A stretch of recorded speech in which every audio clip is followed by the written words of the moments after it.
우리 본문 말씀에서 우리가 이제 기도를 하면서 정말 이 하나님께 간구해야 될 그런 중요한 내용이 하나 있어요. 그 간구해야 될 중요한 내용이고 또 뿐만 아니고 이거는 반드시 응답을 받아야 될 그런 내용이에요. 그래서 그게 뭐냐니까 6절에 보면 이 복음이 이미 너희에게 이르매 너희가 듣고 참으로 하나님의 은혜를 깨달은 날부터 너희 중에서와 같이 또한 온 천하에서도 열매 맺어 살아난도다 하는 이 말씀 속에 있어요. 이 말씀 속에 가장 핵심적인 건 깨달음이에요. 이 깨달음을 이야기하거든요.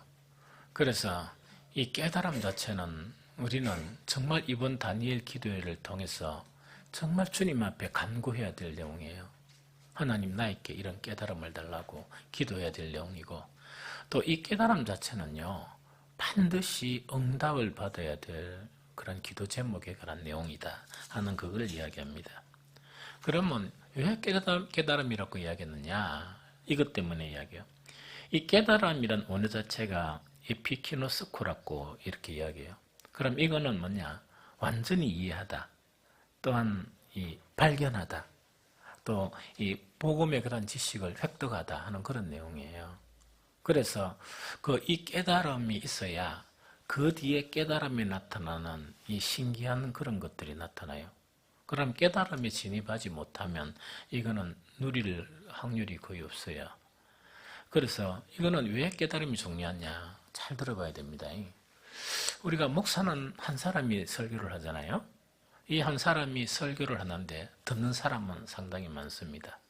맞는데 문제는 뭔가니까 목사가 아무리 어떤 깨달음을 가지고 또한 진리의 말씀이나 깊이 있는 그런 말씀을 전한다 할지라도 이 귀로는 다 들어요.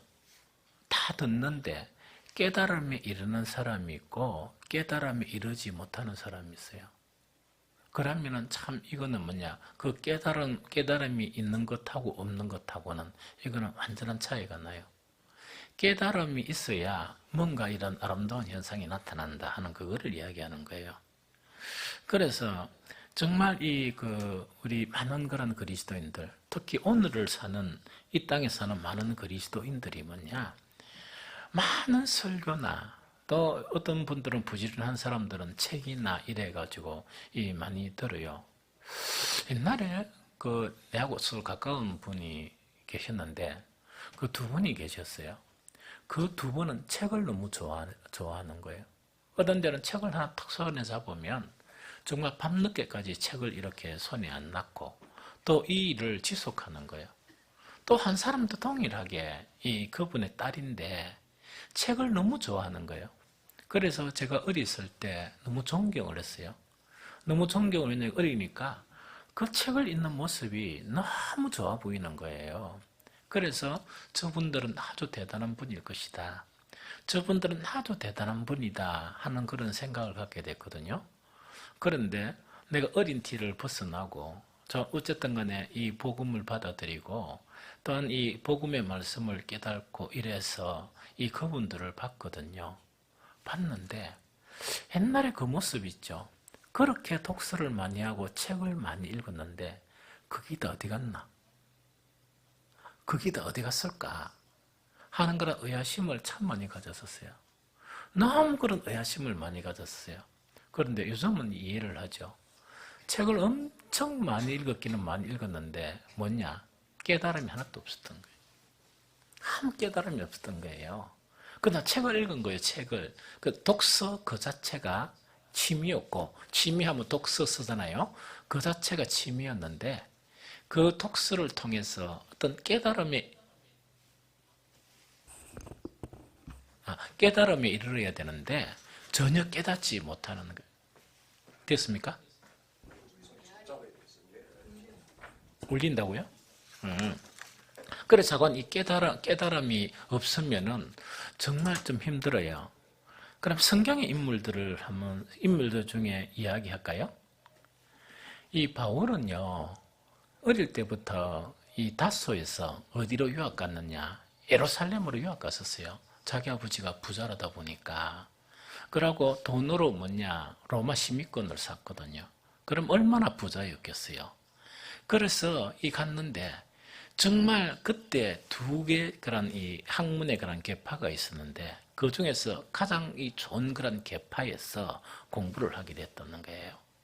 공부를 하게 되고 이 바울은 뭐냐니까 그 아주 젊었을 때 이미 정말 이 율법은 누구로부터 온 것입니까? 하나님으로부터 온 것이죠.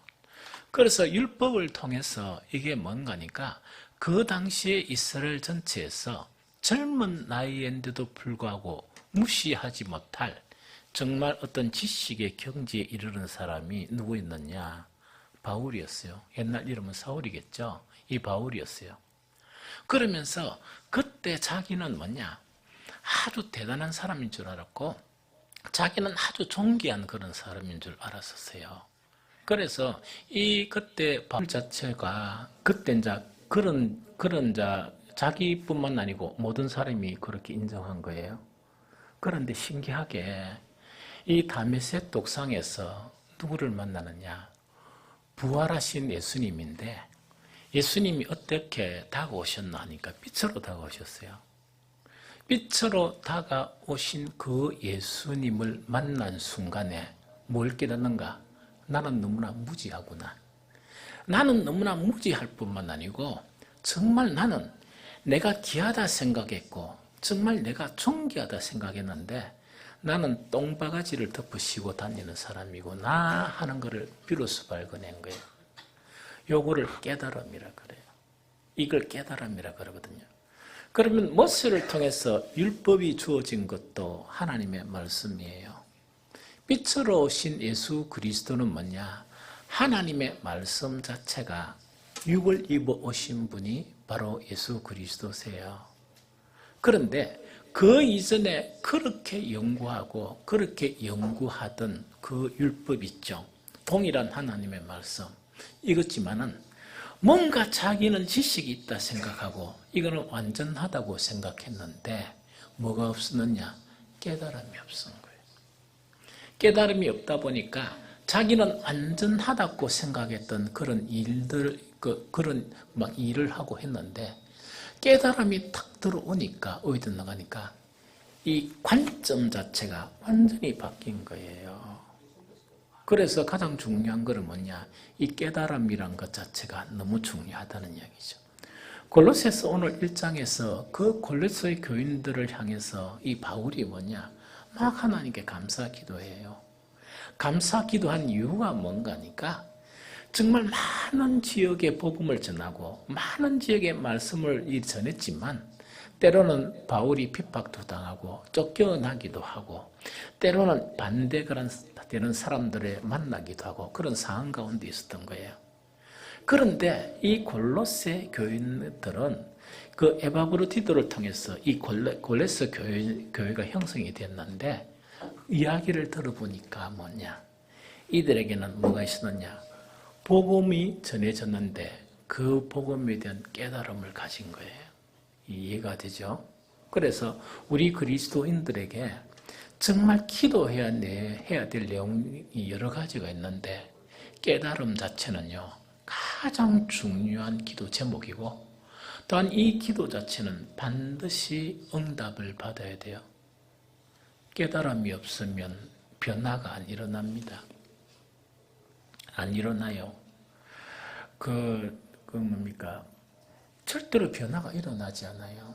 그래서 깨달음이 있어야만이 그때부터 변화가 일어나요. 변화가 일어나게 되거든요.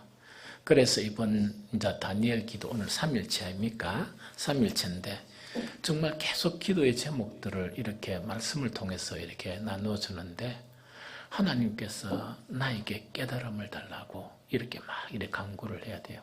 강구하고 이것은 반드시 우회되는 거니까 응답을 받아야 될 그런 내용이에요. 좀 이해가 되죠? 그러면 정말 깨달음이 형성이 되면 어떤 유익이 있느냐? 크게 두 가지 유익을 지금 설명해 줄게요. 그거는 이 골로새서 관점에서 설명할게요. 제일 첫 번째로 뭐냐니까 믿음이 바뀌어요. 믿음이 바뀌어요. 믿음은요, 여러 차원의 믿음이 있어요. 그 수준이라 이야기하는 거는 잘 모르겠지만 여러 차원의 믿음이 있어요. 그럼 어떤 믿음은 뭐냐니까 너무 빈티 나는 믿음이 있죠. 그러니까 너무나 가난하고 너무나 빈티 나는 그런 믿음, 이런 믿음이 있기도 하고, 또 어떤 믿음은 강한 믿음이 있기도 해요. 그런데 믿음 중에서 가장 고상한 믿음은 뭐냐? 보배로운 믿음이에요. 참 보석과 같은, 보배와 같은 그런 믿음이에요. 혹시 여러분들은 어떤 믿음에 속한지는 잘 모르겠어요. 그런데 정말 이 복음의 깨달음이 형성돼야 그 믿음 자체가 변해요. 믿음이 변해져서 나는 내 믿음이 보배라 이렇게 말할 필요가 없어요. 말할 필요가 없이 나를 만나는 사람들이 그렇게 인정을 해줘요. 인정을 이렇게 해주는 거예요. 아, 당신을 보니까 정말 내가 알고 있는 그리스도인들하고 좀 다르다. 막 이런 이야기를 듣게 되는 거예요. 이 무슨 말인지 좀 알겠죠? 그 다음에 세상 사람들이 심지어 무엇을 이야기하는가 하니까 정말 뭐냐니까 내가 당신을 보니까 그 사람이 예수를 잘 모르지만 예수님을 좀 닮은 것 같아요. 이런 말을 듣게 돼요. 그거는 그런 말을 왜 듣는가 하니까 그 사람이 가지고 있는 믿음의 성향 자체가 이미 수준을 달리하는 그런 믿음의 경지에 이르러서 그래요. 이해됩니까? 우리 교회 교인들도 이런 믿음이 있는가는 좀 찾아보기는 찾아봐야 될 문제이지만 이런 믿음을 향해서 나아가야 돼요. 이거는요, 내가 인정하는 게 아니고 사람들이 인정해요. 사람들이 나를 보면서 만나기를 좋아하고 나를 보면서 사람들이 인정해주는 그 믿음이에요. 이게 무슨 말이죠? 이게 믿음. 그래서 이거는 뭐냐? 이 복음을 계속 들었는데 듣고 난 다음에 깨달음이 없으면 변화가 없어요. 변화가 없는데 깨달아지면 변화가 나타나는데 그 변화 중에 하나가 믿음이 바뀌어요. 이 무슨 말인지 좀 알겠죠? 이 믿음이 바뀌는 거예요.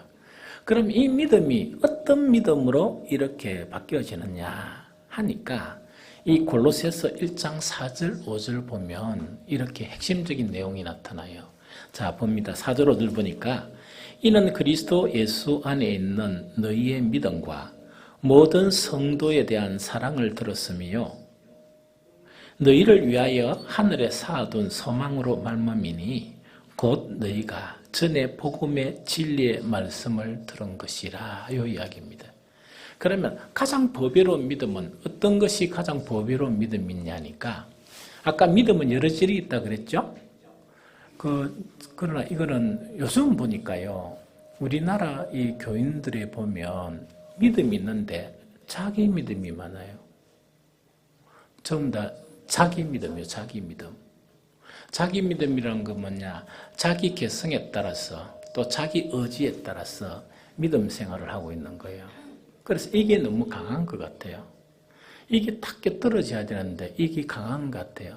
이게 강하다 보니까 세상 사람들이 그 모습을 견디지를 못하는 것 같아요.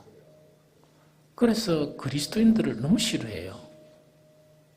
너무 싫어하는 거 있죠. 그러다 보니까 이 교회 다니는 사람들도 요새 민망해가 핍박해서 그런 게 아니고 민망해가지고 교회 다닌다고 말하는 그런 경우가 좀 없어지는 것 같아요. 그래서 이 믿음 자체가 이 자기 믿음이 되면 안 되고 이 바울이 골로새 교인들한테 이야기한 게 뭐냐? 이는 그리스도 예수 안에 너희의 믿음과 이래 돼 있죠. 즉 예수 그리스도 안에 그런 믿음이 형성돼야 돼요.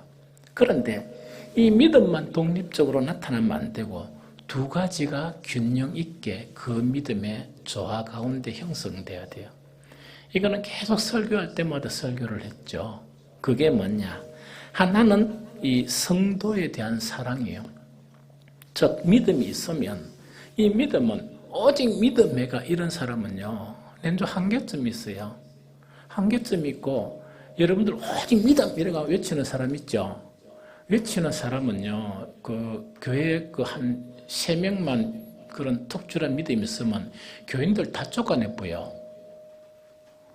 지는 오직 믿음인데 그 부딪혀가지고 상처받아가 교회를 안 나오는 사람들이 많아요. 이 무슨 말 좀 알겠죠? 여러분들은 절대로 그러면 안 돼요. 요새 전도도 안 되고 이 작은 게 올라가지도 않은데 내가 오직 믿음에가 사람들 자초가 보내보면 목사가 얼마나 피곤하겠어요. 말도 못하고 이 무슨 말이겠죠? 그래서 이 믿음도 있어야 되지만 이 믿음하고 이 연관된 것이 뭐냐? 즉 이게 유기적으로 나타나는 것이 뭐냐니까 성도에 대한 사랑이에요.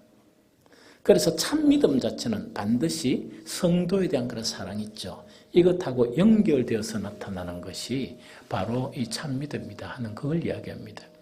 그리고 마지막 세 번째는 뭡니까? 무엇에 쌓아둔 소망? 하늘에 쌓아둔 소망으로 말미암음이라 이렇게 되어 있거든요. 그래서 이 보배로운 믿음은 어떤 믿음이냐? 예수 그리스도 안에서 믿음이고 그 믿음은 믿음의 독립적인 부분으로 나타나는 게 아니고 성도들의 사랑, 성도에 대한 그런 사랑하고 연관되어서 나타나요. 유기적으로. 뿐만 아니고 이 세상의 소망이 아니고 어디의 소망? 하늘의 소망을 쌓아두는 그것이 바로 어떤 부분인가 하니까 정말 이 골로새서 이 1장에서 이야기하는 정말 이 깨달음이 형성되면 믿음이 그렇게 바뀌어버리는 거예요. 아주 격조 있는 믿음 있죠. 아주 격조 있고 품격 있는 그런 믿음으로 바뀌게 되는 거예요. 그래서 여러분들에게도 목사가 계속 전하고 전하는, 목사가 전하고 또 전하는, 그 다음에 여러분들의 목사는 그 목사마다 특징이 좀 있잖아요. 딴 거는 짜다라 없는데 말씀의 깊이나 말씀의 넓이를 더하려고 무척 노력하는 거는 여러분들이 알죠. 왜? 정말 신기한 복음의 말씀을 전하기 위해서 막 노력을 하거든요. 문제는 뭐냐? 목사는 그런 부분에 특출하게 이렇게 개발이 되고 또한 다른 목사님들도 인정해 준다 손치더라도 여러분들 속에 깨달음이 없으면 아무런 의미가 없어요. 믿음 자체가 지금 현재의 믿음에서 이렇게 벗어버려요. 정말 좀 초라하고 정말 이렇게 좀 가련한 그런 믿음이 있죠. 이런 믿음에서 탁 벗어나게 되는 거예요. 이 벗어나면서 보배로운 그런 믿음으로 이렇게 나아가게 됩니다. 그건 어떻게 형성되느냐? 말씀을 듣는다고 되는 게 아니고 깨달음이 있어야 그것이 형성이 된다는 그것이 이야기하는 거예요. 잘 이해가 되죠? 그 다음에 두 번째 뭐냐? 왜 우리는 깨달음이 중요하냐?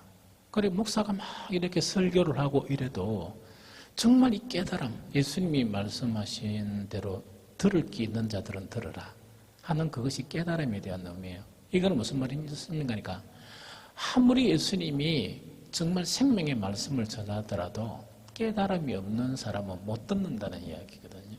이게 무슨 말인지 좀 알겠죠? 그래서 깨달음이 그만큼 중요하다는 거고, 두 번째 깨달음이 왜 중요하냐니까 이 깨달음을 통해서 얻는 것이 바로 뭐냐? 열매예요. 열매란 말 억수로 많이 들어봤죠? 그래서 골로새서 오늘 1장에도 보면 1장 6절에 보면 이 복음이 이미 너희에게 이르매 너희가 듣고 참으로 하나님의 은혜를 깨달은 날부터 너희 중에서와 같이 또한 온 천하에서도 열매 맺어 자라난도다 이래 돼 있죠. 그럼 이것이 깨달음이 있어야 뭐가 되느냐? 열매가 맺어져요. 그런데 저는요 옛날에 열매가 안 맺으면 큰일 난다 이래가지고 주님 열매를 맺게 해달라고 막 이렇게 기도한 적이 있었어요. 옛날에 소시제. 그런데 제가 그때 누가 가르쳐주는 사람도 없었고 이러다 보니까 열매가 뭐냐 이러니까 나도 모르겠는 거예요. 나도 모르니까 무조건 그래 처음에는 뭐냐 전도 열매인 줄 알았어요. 전도 해오는 게 열매인 줄 알고 나는 열매가 없다 이러니까 막 절망한 적이 있었거든요. 그런데 차츰차츰 성경을 보다 보니까 이 열매는 억수로 매우 소중하고 다양해요. 그러면은 이제 딱 이렇게 결론적으로 이야기하면 이 열매라는 것은 뭐냐? 우리가 구원을 받죠. 구원을 받으면 변화가 있어야 되겠죠. 구원을 받으면 구원받은 사람들에게 나타나는 그런 것들이 있겠죠. 그것이 구원의 열매예요. 그래서 열매 없는 자가, 열매 없는 이 뭡니까? 가지는 꺾어서 태워버린다는 것은 뭐냐니까 계속 복음을 듣고 복음을 듣고 복음을 듣고 이래가지고 막 이래 했는데 주여 주여 이랬는데 이 구원이 형성되면 자동적으로 나타나는 우리에게 나타나는 현상, 세상 사람들에게 없는 거 있죠. 그걸 열매라고 그래요. 그래서 그것도 아주 중요한 거란 열매다 하는 그걸 이야기합니다. 그래서 정말 복음이 우리에게 이르르고 또한 그 복음의 말씀을 우리가 깨닫게 되죠. 깨닫게 되면 열매가 맺어지는데 바울은 뭐라고 얘기하느냐? 골로새 교회 너희들에게만 열매 맺은 게 아니고 내가 천하각처에서 전도를 하니까 천하각처에도 복음을 듣고 깨달은 사람들은 다 열매를 맺었다. 이 이야기야. 그게 이제 구원이고 구원을 얻지 못하는 그런 차이예요. 그래서 열매는 매우 소중한 것이다 하는 그걸 이야기합니다. 그러면 열매들은 어떤 것인가? 이거를 갖다 다 열거할 수가 없고 또 내 지식의 부분도 다 열거가 안 되니까 몇 가지 중요한 것들을 나열하면 이런 부분이에요. 열매 자체는요. 제일 첫 번째 성품이 바뀌는 거예요. 성품이 바뀌는 거예요. 이게 무슨 말이겠습니까? 그럼 요즘 계속 이야기했죠. 우리는 선악과를 먹고 난 이후에 어떤 성품을 지녔습니까? 마귀 성품을 가졌어요. 마귀 성품. 그래서 우리 부부지간에 싸우고 막 한씩 뭐 이렇게 뒤집고 막 이러는 거 있죠. 갈등이 생겨가는 건 처음 다 뭐냐? 마귀 성품 때문에 그래요. 이 온전한 사람의 성품은 그런 게 안 나타나요. 그래서 마귀 성품에서 정말 이 이제 말씀을 듣고 깨달아지죠. 깨달아지면 열매가 나타나는데 그 열매가 마귀 성품 이 대신에 어떤 열매가 나타나요? 어떤 성품이요? 신의 성품이 나타나요. 신의 성품. 신의 성품이라는 것은 하나님의 형상을 이야기해요. 그래서 이 복음이 깨달아지면 내가 마귀 성품을 다 가지고 있었는데 이 마귀 성품 자체가 이렇게 없어지면서 어떤 성품을 가지게 된다? 하나님의 성품, 즉 신의 성품에 이렇게 성품으로 바뀌어가게 돼요. 그러면 여러분들요, 가만히 보면요, 우리 그리스도인들마다 이거는 뭐냐, 모양은 다르지만 옛 습성이란 거는 이 마귀 성품을 이야기해요. 그런 성품들을 한 가지 다 가지고 있어요. 다 가지고 있거든요. 또 좋은 그런 성품을 가지고 있는 사람도 있고, 그거는 뭐냐, 말씀에 이 깊이 깨닫게 되면 그것이 사라져버려요. 점차 사라지면서 어떻게 되는가 하니까 신의 성품으로 바뀌어지게 되는 거예요. 참 신기하죠? 그런데 이거 이야기하는 게 아닙니다. 여러분들 억수로 그러니까 마음이 좋은 사람이 있고 점잖은 사람이 있고 좀 덜 점잖은 사람이 있답니까? 여러분들 점잖은 사람도 딱 보면요, 한 성품 다 가지고 있어요. 무슨 말이겠습니까? 그래서 그런 것들이 다 바뀌면서 신의 성품으로 바뀌어서 나간다 하는 그거 지금 이야기합니다. 그래서 제가 옛날에 초기 때는 이게 뭐냐니까 막 이렇게 청년들 가르치고 뭐 이럴 때는 그때 참 안타까운 사람들이 어떤 사람들이 있냐? 와, 어떻게 그 십자가의 보혈을 깨닫고 우리가 구원을 받았는데 주님 앞에 저렇게 헌신 안 할 수 있느냐? 그게 너무 안타까운 거예요. 아, 십자가의 은혜를 깨달으면 어떻게 가만히 앉아 있을 수 있나? 이런 거 있죠. 그래서 가만히 앉아 있는 사람들 보면 막 안타까웠었어요. 그런데 시간이 지나면서 요즘 깨닫는 것은 뭐냐? 그런 사람은 안 안타까워져요. 왜냐니까 주님 앞에 헌신되는 사람들은 진짜 복이 있는 사람이 헌신되고 또한 은혜를 이렇게 받아야 헌신은 될 수 있지 인력으로 되는 것이 아니구나 하는 걸 깨달은 거예요. 그럼 요즘은 무엇이 안타까운 거니까 교회를 열심히 하죠. 열심히 하는데 성품이 안 바뀌는 거 있죠. 요새는 그런 사람들을 보면 되게 안타까워요. 특히 목회자들이나 이래 이제 딱 보면요, 막 딱 만났는데 머리가 띵하게 있답니까? 띵한 거는 뭐냐? 아이고 머리야 이런 거 있죠. 뭐냐니까 막 교회 일 뭐 이렇게 기도 이러면 있답니까? 깜짝 놀랄 만큼 그래 하시거든요. 하시는데 이래가 뭐 이래 교제하고 이러다 보면 머리가 한 번씩 띵해요. 띵하고 아이고 머리야 하는 그런 생각이 들거든요. 그래서 요즘은 뭐냐? 정말 바뀌어야 될 그런 열매 있죠. 당연히 구원받고 하나님의 아들이 되면 하나님의 아들의 성품을 가져야죠.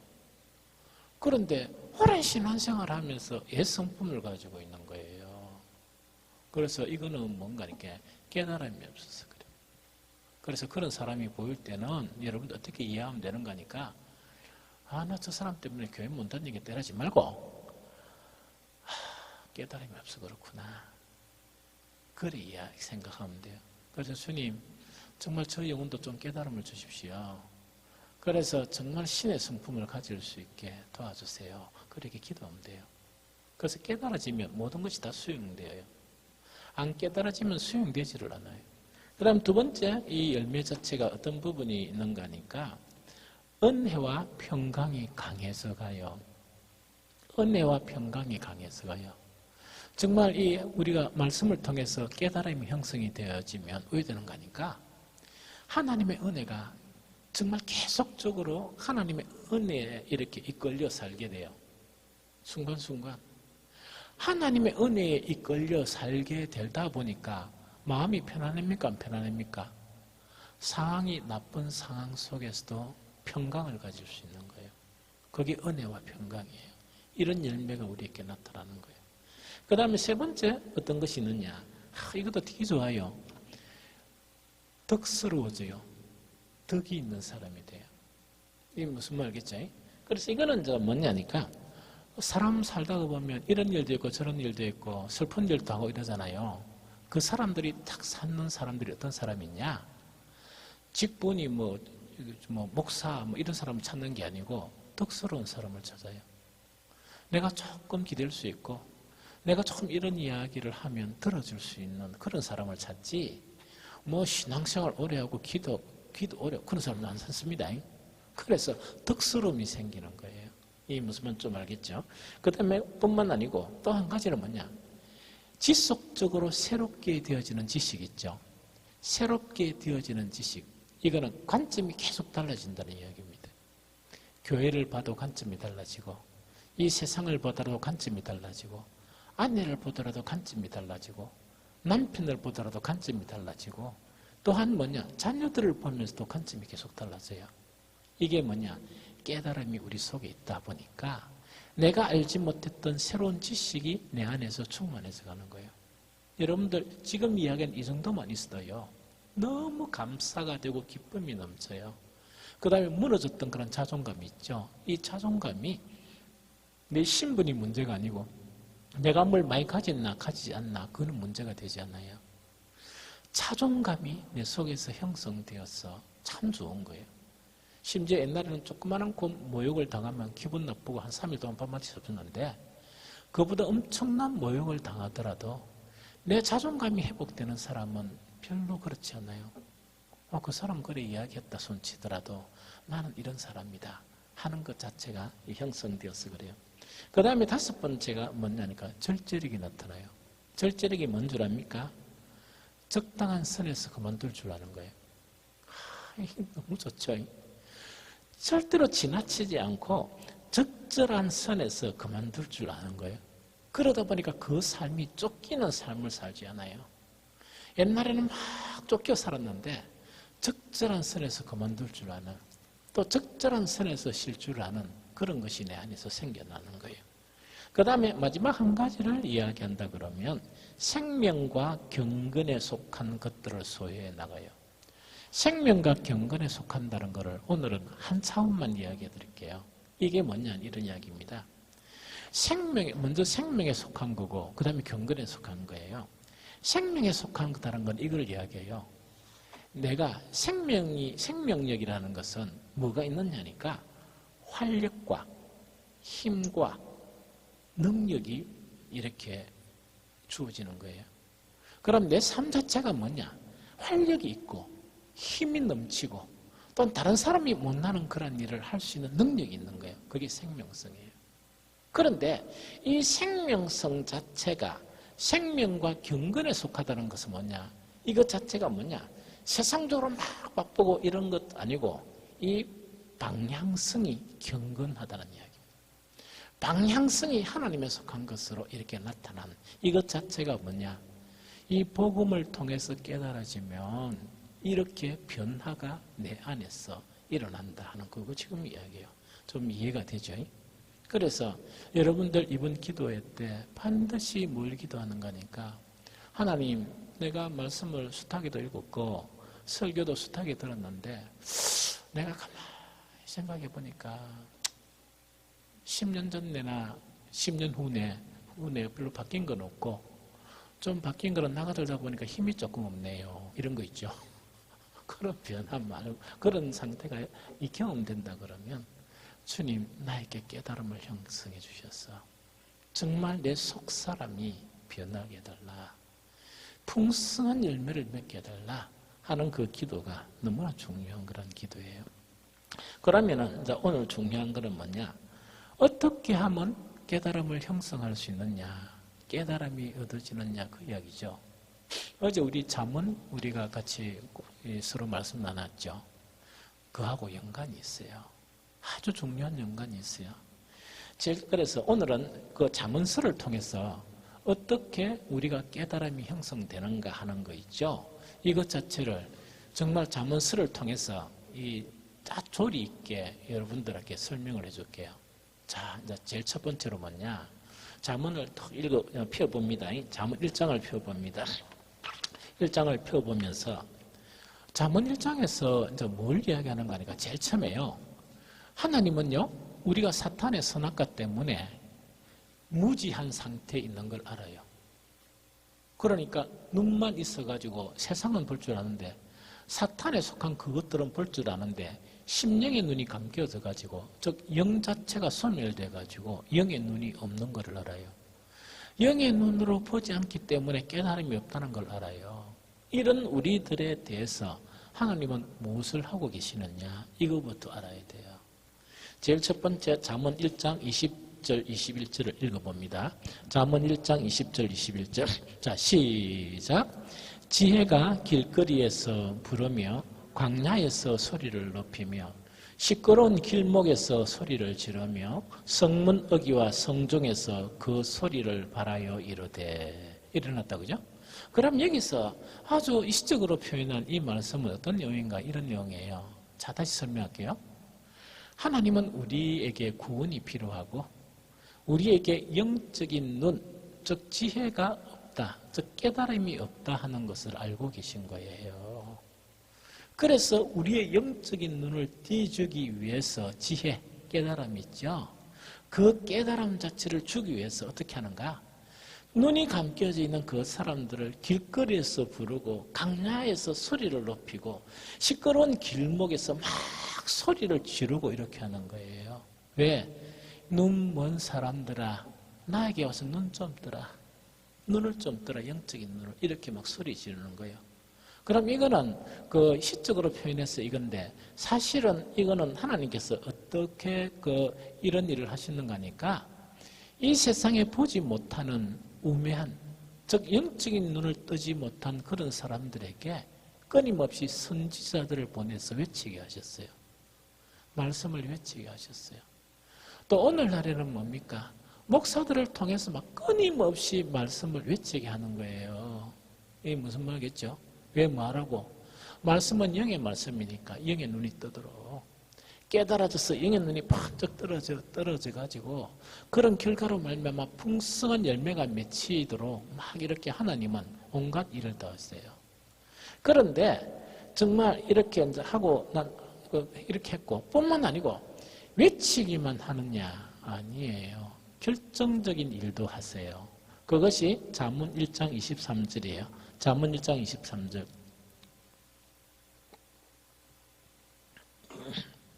잠언 1장 23절. 자, 읽어봅니다. 시작. 나의 책망을 듣고 돌이키라. 보라, 내가 나의 영을 너희에게 부어주며 내 말을 너희에게 보이리라. 한 번 더 시작. 나의 책망을 듣고 돌이키라. 보라, 내가 나의 영을 너희에게 부어주며 내 말을 너희에게 보이리라. 그럼 깨달음을 위해서 어떻게 한단 말입니까? 선지자나 목사를 통해서 계속 이 영의 말씀을 공급해주고 그대로 내버려 둔 게 아니고 그 말씀을 듣는 사람에게 무엇을 부여해 주겠다? 성령을 주셔서 깨달음을 주시겠다는 그 이야기입니다. 이게 무슨 말인지 좀 알겠죠? 그런데 문제가 뭐냐니까 사람이 해야 될 일이 있죠. 사람이 해야 될 일은 잠언에 나타난 이 이야기 반대로 하면 돼요. 제일 첫 번째로 잠언 1장 22절을 봅니다. 잠언 1장 22절 크게 읽습니다. 시작.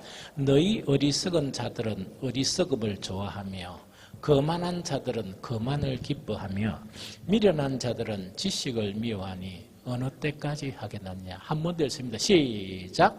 너희 어리석은 자들은 어리석음을 좋아하며 거만한 자들은 거만을 기뻐하며 미련한 자들은 지식을 미워하니 어느 때까지 하겠느냐. 이걸 시적으로 아주 잘 표현한 거예요. 그럼 이거는 이제 뭐냐니까 하나님 편에서는 다 해주셨어요. 어떻게 해주시느냐. 사람을 통해서 선지자나 목사를 통해서 계속 지혜의 말씀, 생명의 말씀을 부르짖게 하셨어요. 선포하게 하시고 선포하게 하셨거든요. 뿐만 아니고 마음만 탁 돌이키면 누구를 주신다고요? 성령을 보내주셔서 깨달음도 허락하신단 말입니다. 그런데 어떻게 되는가? 이 말씀을 듣는 사람들 자체의 모습이 어떤 모습이냐? 어떤 모습이냐? 이런 모습이란 말입니다. 어리석은 자들은 뭘 좋아한다고요? 어리석음을 좋아하는 겁니다. 그럼 이거는 이제 뭐냐니까 목사가 막 그래도 안타까워서 이런 설교 준비를 하죠. 설교 준비를 하면 탁 앉아가지고 그거는 뭐 예수님이나 그렇게 하시고 목사님이나 하시고 나는 뭐 이대로 살랍니다. 이렇게 본단 말이에요. 그리고 또 이렇게 이야기합니다. 목사님 참 세상 원리가 이치 모르네요. 세상은 그래 살아가면 안 되는데요. 이런 거 있죠. 그래가 나는 세상을 이래 살아왔으니까 내 방식대로 살랍니다. 여기에 뭔가니까 어리석은 자들은 어리석음을 좋아한다는 이야기. 그다음 두 번째, 거만한 자들은 거만을 기뻐한다는 이야기입니다. 이 바울 옛날에 바울이 사울이었던 것처럼 무슨 말이겠습니까? 그때 막 살아있는 그런 복음의 말씀을 전하니까 바울이 한 몇 마디 들으니까 뭡니까? 짜증이 나는 거예요. 내가 누구의 문화생인데 내가 어렸을 때부터 어떤 이 율법을 공부했는데 이 율법을 모르는 그런 무지언자들아 이런 식으로 이 거만 자기 거만에 젖어가 그 거만을 기뻐하는 거예요. 그러니까 말씀을 수용하려 하는 마음이 없는 거예요. 그러다 보니까 어떻게 깨달음이 형성되겠어요? 그것뿐만 아니죠. 마지막 이 사람도 되게 답답한 사람이에요. 참 답답한 사람이 뭐냐? 어리석은 사람, 거만한 사람. 자, 마지막 한 사람 또 등장해요. 이게 뭐냐? 미련한 자들은 무엇을 미워한다고요? 이걸 지금 이야기해요. 미련한 자들은 지식을 미워하는 거예요. 아따, 내가 참 공부하기 싫어가 내가 지금 어떻게 내가 공부를 하기 싫었는데 교회 나오면서도 내가 공부해야 되나 이런 거 있죠.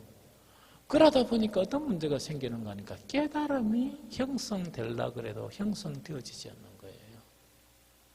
이 무슨 말 알겠죠? 그래서 뭘 버려야 되느냐? 하나님의 말씀 앞에서 우리의 어리석음을 버려야 해요. 우리의 거만함을 버려야 되고 우리의 미련함에서 탈피를 해야 됩니다. 그것을 해야 성령께서 도와주시죠. 그 다음에 한 가지 더 하면은 잠언 1장 24절 26절은 봅니다. 잠언 1장 24절 26절 시작. 내가 불렀으나 너희가 듣기를 싫어하였고 돌아보는 자가 없었고 도리어 나의 모든 교훈을 멸시하며 나의 책망을 받지 아니하였은즉 너희가 재앙을 만날 때에 내가 웃을 것이며 너희에게 두려움이 임할 때에 내가 비웃으리로다. 이 한 번 더 읽어봅시다. 시작. 내가 불렀으나 너희가 듣기 싫어하였고 내가 손을 폈으나 돌아보는 자가 없었고 도리어 나의 모든 교훈을 멸시하며 나의 책망을 받지 아니하였은즉 너희가 재앙을 만날 때 내가 웃을 것이며 너희에게 두려움이 임할 때에 내가 비웃으리로다 하는 이야기입니다. 하나님 편에서는 모든 일을 다 하셨다는 이야기거든요. 정말 선지자도 보내고 목사도 보내고 끊임없이 말씀을 전하게 하고 또한 마음의 준비만 딱 되기만 하면 성령도 주셔서 뭘 주신다고요? 깨달음도 주시려고 준비가 되어 있는데 실상은 뭐냐? 아무리 불러도 듣기 싫어하고 또한 하나님께서 손을 턱 펴가지고 빨리 이리 온나 이렇게 하는데도 뭐냐?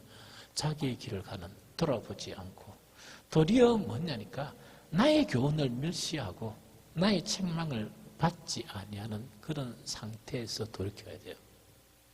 이 상태에서 돌이켜야 비로소 들은 복음의 말씀이 놀라운 성령의 능력으로 깨달아지기를 시작해요. 그러면서 하나님께서 너무 답답하시니까 너가 자꾸 그렇게 하면 너희가 진짜 재앙을 만날 때 내가 웃을 것이다. 너가 재앙을 만난 걸 보고 또 너희에게 두려움이 임할 때 나는 너희를 도와주는 게 아니고 비웃을 것이로다. 왜? 나를 철저히 나의 교훈을 멸시했고 정말 나에 관한 책망을 받아들이지 않았기 때문에 나도 그럴 것이다 하는 게 바로 잠언서에 나타나는 이 부분입니다. 결론 맺겠습니다. 신앙생활에서 가장 중요한 것 하나가 깨달음이에요. 말씀 아무리 들어도 깨달음이 없으면 변화가 없습니다. 이 깨달음은 우리의 믿음을 아주 이렇게 이 참담한 그런 믿음을 보배로운 믿음으로 바꿉니다. 뿐만 아니고 우리가 한 번도 내 안에서 확인하지 못했던 구원의 열매들이 주렁주렁 열리게 됩니다. 그거는 말씀의 깨달음이었어야 돼요. 그래서 말씀의 깨달음을 달라고 여러분들은 기도하고 아까 정말 이 사람이 해야 될 일 있죠. 우리 심성을 바꾸고 하나님의 말씀을 존중해야 돼요. 목사는 존중할 필요 없습니다. 그러나 목사가 전하는 말은 존중해야 됩니다. 왜? 하나님의 말씀이니까. 목사는 두려워할 필요가 없어요. 그러나 목사가 전하는 말은 두려워할 줄 알아야 돼요. 왜냐? 하나님의 말씀을 전한 것이니까. 이런 자세가 형성이 되어지게 되면 깨달음이 형성이 되고 지금까지 경험하지 못했던 놀라운 변화를 여러분들이 경험하게 되고 여러분들이 지금까지 누리지 못했던 믿음 안에서 그 한 번도 경험하지 못했던 그런 기쁨들을 여러분들은 누리게 됩니다. 이런 복을 받으시기를 예수 그리스도 이름으로 축복합니다.